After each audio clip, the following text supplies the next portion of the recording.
Mais je le vis en tant que chasseur, j'ai vu l'espèce de soi-disant retour à la nature. En fait, c'est juste que les gens ont redécouvert qu'il y avait une forêt à côté de chez eux. Et ah putain, il y a des lapins dans la forêt, super. Et ah bah c'est vachement mieux quand il n'y a pas de chasseurs, il y a des lapins. En gros, ils ont fait des espèces de cheminements de pensée complètement idiots et ils ont l'impression qu'il y a eu un retour à la nature.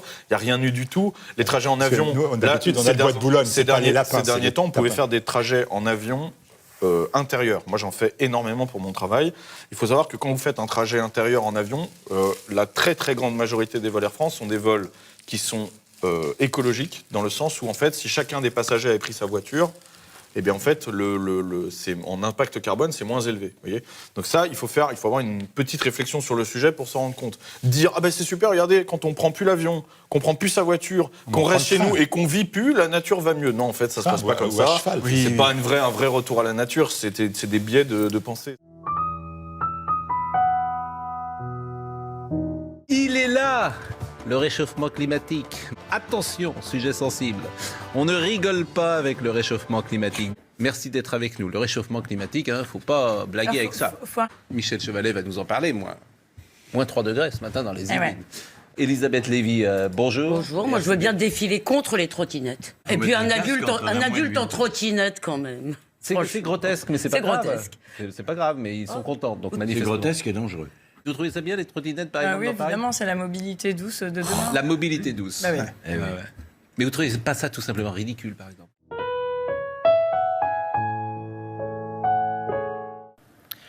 Le premier grand chantier est de consommer moins d'énergie. En d'autres termes, gagner en sobriété. Alors comment y arriver ? Pas en pratiquant la privation, ce que j'appellerais l'austérité énergétique.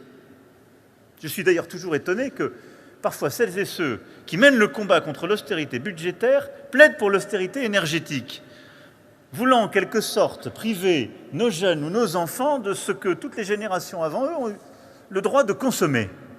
Il nous faut faire en quelque sorte le choix de changer de modèle tout en continuant à produire, et pour une raison simple. La force de notre modèle social, dont nous avons vu la pertinence durant cette crise, ne serait pas soutenable si nous ne continuions pas de produire davantage.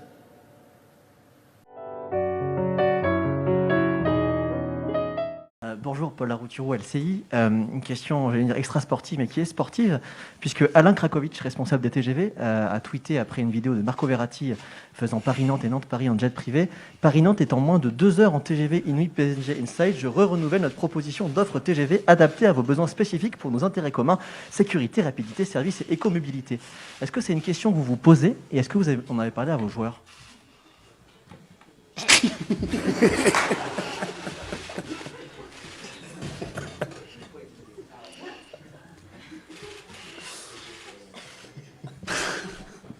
Excusez-moi.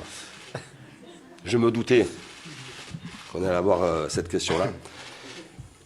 Pour être très honnête avec vous, ce matin, on a parlé avec la société qui organise nos déplacements. On est en train de voir si on ne peut pas se déplacer en char à voile.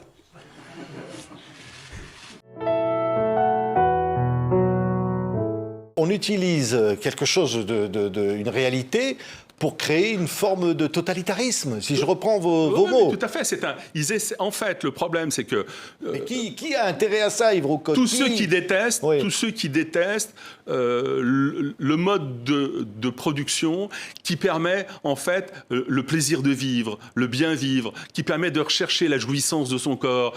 Alors, c'est pour ça qu'ils attaquent. Vous voyez, en fait, il faut imaginer comme une ville qui est attaqué par 40 armées. On a les anciens rouges recyclés, on a les bruns recyclés, on a tous les verts, etc. On a tous ces gens-là qui attaquent le mode de production consumériste, productiviste, capitaliste, individualiste, parce que le fond de l'affaire, c'est qu'ils détestent les individus. Et le fond de l'affaire, c'est que moi, je fais dans ce livre l'apologie de l'individu, parce que je le démontre, si nous avons survécu à tant de souffrances et si nous continuons à survivre, c'est parce que notre nature, et là vous voyez, je suis pour la nature, mais la nature humaine, notre nature c'est d'être créatif. C'est pour ça que, tandis que 99% des espèces animales ont été détruites, il y a un genre homo qui a survécu, c'est le plus créatif, c'est celui qui transforme le monde et qui assujettit ce qui s'y trouve.